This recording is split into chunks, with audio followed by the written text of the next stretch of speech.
no ano 400 depois de Cristo, considerado o maior teólogo católico dos primeiros séculos do cristianismo, deixa para os seus leitores decidir se Cristo aqui designava a si próprio ou a Pedro como a rocha, tá?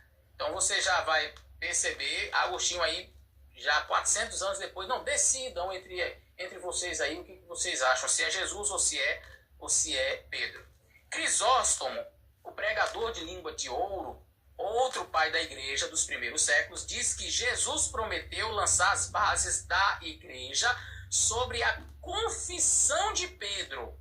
Não em Pedro, mas a confissão dele, de que Cristo era o Messias, né, o Filho do Deus vivo. Aquela confissão que Pedro fez. Mas em outro lugar, ele mesmo, Crisóstomo, ele chama a atenção de Cristo como verdadeiro fundamento.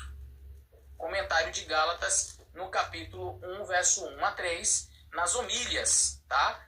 Eusébio, historiador da igreja primitiva, isso aqui é muito importante, preste atenção porque Eusébio é daquela época, tá?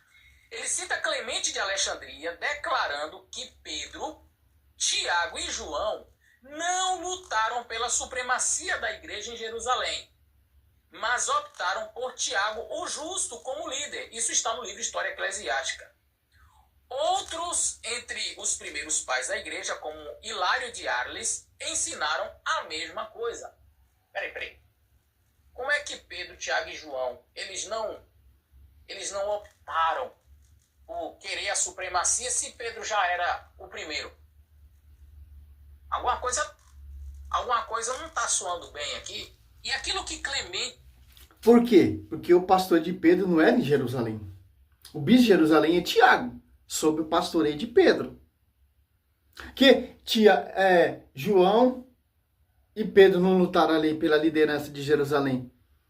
Simples, meu. Simples entender isso. Porque Cristo falou para Pedro, sobre ti, Pedro, eu edificarei minha igreja. Jerusalém já tem uma igreja edificada.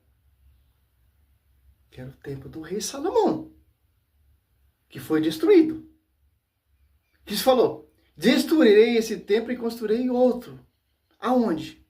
Aonde foi o martírio de Pedro. Roma. O livro de Atos dos Apóstolos é um livro de travessia. A igreja era ali de Jerusalém, foi transferida para Roma, onde foi o martírio de Pedro e Paulo. Por isso que Pedro e Paulo Pedro e João não disputou ali pela liderança.